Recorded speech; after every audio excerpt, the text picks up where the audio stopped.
Ce n'est pas juste. Ce n'est pas juste. C'est scandaleux. C'est ce que nous aurions dit si nous étions à la place de ces ouvriers de la première heure. Nous avons entendu tout à l'heure dans la parabole. Les ouvriers embauchés à la dernière heure sont payés le même salaire que ceux qui ont travaillé depuis le matin. C'est vrai. À première vue, l'histoire de notre évangile du jour, Matthieu 20, versets 1 à 16, paraît injuste. Elle va à l'encontre de notre logique. Dans notre contexte social actuel, beaucoup d'entre nous auraient crié à l'injustice. Beaucoup de syndicalistes actuels auraient appelé à la grève. Voilà, les ouvriers de la première heure trouvent injuste en fait que les autres travailleurs arrivés plus tard touchent le même salaire qu'eux. Mais qui sont donc ces ouvriers de la 11e heure qui agacent tant? Et qui sont ces ouvriers frustrés, aigris de la première heure qui murmurent contre le propriétaire de la vigne? Le texte dit, si vous avez bien suivi, le texte dit, il murmure contre le propriétaire. Le mot murmure, ici, nous renvoie au murmure du peuple d'Israël contre Moïse dans le désert. Ce qui veut dire qu'il y a ici une rupture potentielle de confiance face à ce conflit qui se dessine. Face à ce conflit qui se dessine, le propriétaire fait ce que Matthieu a rapporté dans Matthieu 18, 15. Il y a 2 dimanches, qui dit, si ton frère a péché contre toi, va et reprends-le seul à seul. Et le propriétaire, ici, le propriétaire prend donc l'un d'eux et dit, mon ami, je ne te fais pas de tort. N'as-tu pas été d'accord avec moi pour une pièce d'argent? Déjà, le mot mon ami, les mots mon ami utilisés par le maître ici s'avèrent très importants. Ces mots mon ami n'ont que 3 occurrences dans l'évangile selon Matthieu. Mon ami, nous firme. Une fois ici, une fois dans la parabole du festin des noces, où il s'est fait jeter du repas parce qu'il n'a pas d'habit de noces, et une fois pour Judas lors de l'arrestation de Jésus. C'est la seule fois où Jésus dit « mon ami ». En gros, cela veut dire qu'il y a quelque chose qui ne va pas. Et il est ici en train de dire qu'il ne va pas, et en toute amitié, le maître est en train de dire « je vais te rafraîchir la mémoire. Je vais te dire la vérité. » Il est en train de dire, en fait, tu n'as pas aimé que je traite les autres comme toi. Même si ça ne te fait pas plaisir de l'entendre, je vais te dire la vérité. Tu n'as pas aimé que je traite les autres comme toi. Je relis ce qui est écrit au verset 11 et 12. Il dit, il murmure contre le propriétaire en disant, ces derniers arrivés n'ont travaillé qu'une heure et tu les as traités comme nous. Tu les as traités comme nous. Cela veut dire qu'ils n'ont tout simplement pas supporté d'être l'égal des autres. Dans notre logique actuelle, en fait, où travailler plus, c'est gagner plus. Nous pouvons comprendre ces ouvriers de la première heure. Mais il nous faut abandonner cette logique qui consiste à tout comptabiliser. C'est difficile à faire, mais il nous faut le faire. En réalité, cette sensation d'injustice provient surtout de la jalousie des hommes. C'est un fruit de la jalousie. C'est la comparaison avec les autres qui crée cette sensation d'injustice. fa manino ny anina ny ohatr' zao fa manino ny zany ohatr' zao iny raha voaviana ny ambosena dia za izy indray be karama no za. Si vous suivez bien le texte ici, hein, le propriétaire n'a rien fait d'illégal, hein, ni d'injuste. Hein. Il a donné aux premiers ouvriers de la première heure la pièce d'argent convenue par le contrat. Il s'est mis d'accord avec eux pour un salaire d'un denier, ce qui était à l'époque déjà un salaire correct et raisonnable. Hein. D'ailleurs, les ouvriers de la dernière heure, déjà les ouvriers de la première heure n'ont rien dit. Ils ont accepté le contrat. Alors pourquoi en faire un scandale? Pour les autres qui sont arrivés après, il n'y a eu aucun accord. Le maître leur a dit tout simplement, je vous donnerai ce qui est juste. Et en tant que propriétaire, il donne ce qu'il veut, à qui il veut. D'ailleurs, d'ailleurs, le mot propriétaire est traduit du mot grec oiko despoté. Oikos veut dire maison, despoté, on sait tous ce que ça veut dire, despote. Littéralement, ici, il veut dire maître. Donc, ici, le propriétaire, c'est ce qu'on appelle le maître de maison. Maître de maison, dans notre langage actuel, il est le patron.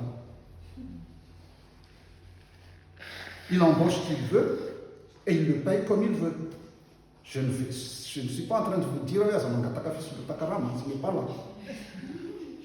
Mais dans ce texte-là, ce que Jésus veut dire, c'est que ce n'est pas une question de mérite.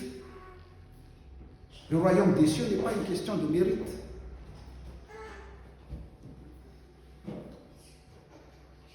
C'est une question de générosité et de bonté de Dieu. Quand on lit ce texte-là, ici c'est une question de générosité.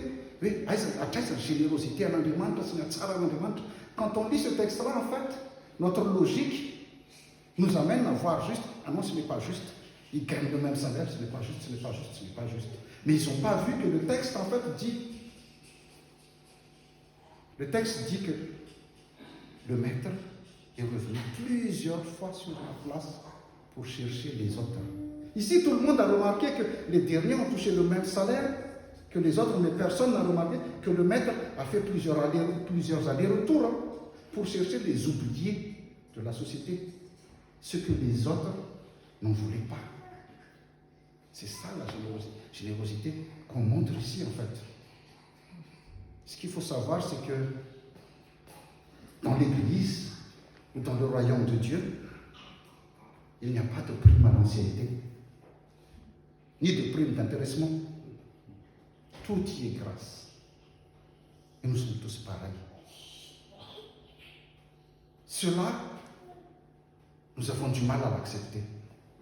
Nous avons du mal à l'accepter parce que nous avons toujours tendance à ramener Dieu à notre logique humaine, en fait, pour pouvoir le comprendre.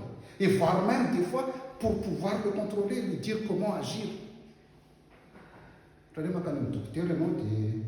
Sinon, ça ne marche pas comme ça.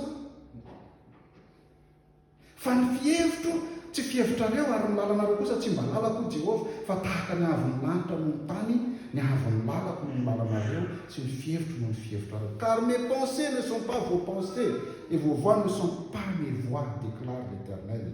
Autant les cieux sont élevés au-dessus de la terre, autant mes voix sont élevées au-dessus de vos voix et mes pensées au-dessus de vos pensées. Chers frères et sœurs, Dieu nous invite à travailler à sa vigne et de répondre à son appel, quelle que soit l'heure de notre vie où sa parole nous touche. Ne soyons pas jaloux de ce que les autres reçoivent, car nous sommes tous le peuple de Dieu. Et nous sommes tous des ouvriers de la dernière heure. Si tu as les ouvriers de la dernière heure, si tu as les privilégiés. Nous sommes tous des ouvriers de la dernière heure. dernière heure, nous serons tous traités de manière égale. Souvenez-vous du bon larron, le brigand qui a été crucifié à côté de Jésus. Il ne crut en Jésus que dans les dernières minutes de sa vie. Mais il reçut le même salut que n'importe quel autre croyant. Il est même entré au paradis avant les disciples qui ont suivi et vécu avec Jésus. Le dernier est devenu le premier.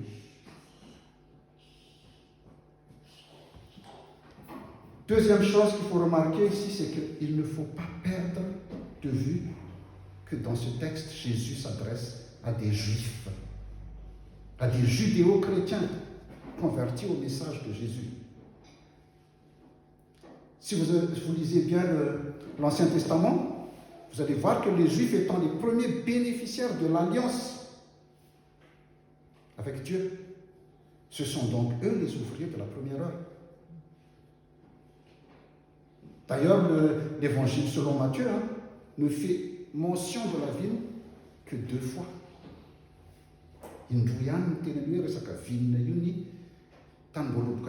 Évangile à Matthieu. La première fois dans notre texte du jour, la deuxième fois dans le chapitre 21 que nous allons voir un peu plus tard. Et à chaque fois, ce mot vigne représente le peuple d'Israël. Ici, donc, le contrat d'un denier ou d'une pièce d'argent passée avec le propriétaire de la ville représente l'alliance que Dieu a faite avec le peuple d'Israël. Et les ouvriers de la 11e heure sont ceux qui viennent du monde païen, des non-juifs convertis au Christ comme nous tous.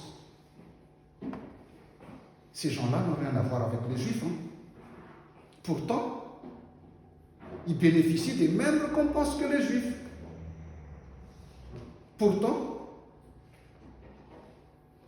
ils vont aller au paradis comme les ouvriers de la première heure.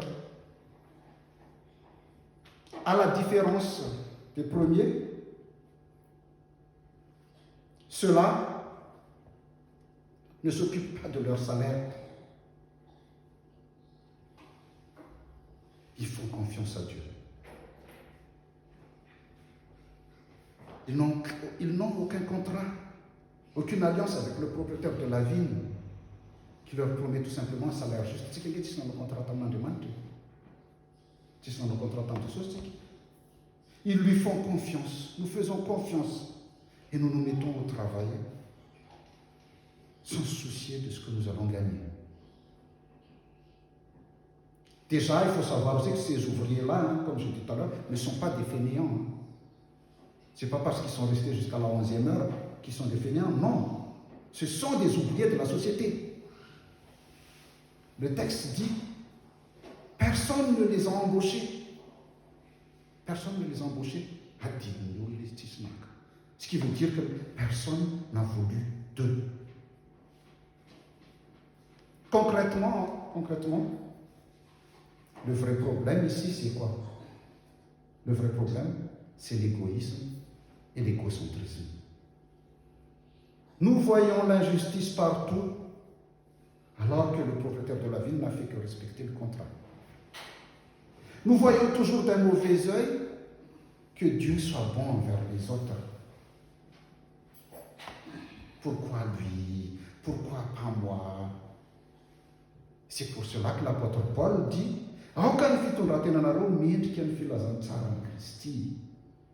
conduisez-vous d'une manière digne de l'évangile de Christ. Philippiens 1, 27, on va quitter aux âmes. Cela veut dire qu'il nous faut changer d'œil. Tu as sorti de ce mot, quoi. Il nous faut une nouvelle façon de regarder. Il nous faut arrêter de regarder dans l'assiette des autres. Peu importe le moment auquel nous décidons de suivre Jésus, nous recevons le même salaire que les autres. Nous recevons tout gratuitement de Dieu. La vie, le pardon, le salut et plein d'autres bénédictions. Tsy angatanao ary azon'Andriamanitra angelandray. Matetika mihitsy aza. Mialavitra ny oatra ny nangatanao ianao. Qu'est-ce qu'on en veut? Qu'est-ce qu'on veut de plus? Qu'est-ce qu'on veut de plus? Venons tout simplement à Dieu sans attendre un salaire. Venons tout simplement à Dieu sans attendre un salaire. Mais simplement parce qu'il est juste, il est généreux et il est digne de confiance.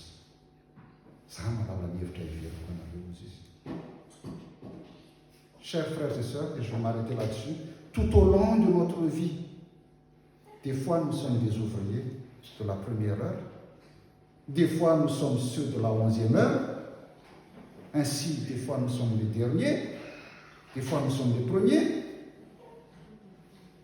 Arrêtons tout simplement de murmurer à tout bout de champ. Profitons de ce que nous avons et faisons confiance à la générosité et à la bonté de Dieu. Que la grâce du Seigneur Jésus-Christ, l'amour de Dieu et la communion du Saint-Esprit soient avec vous tous. Amen.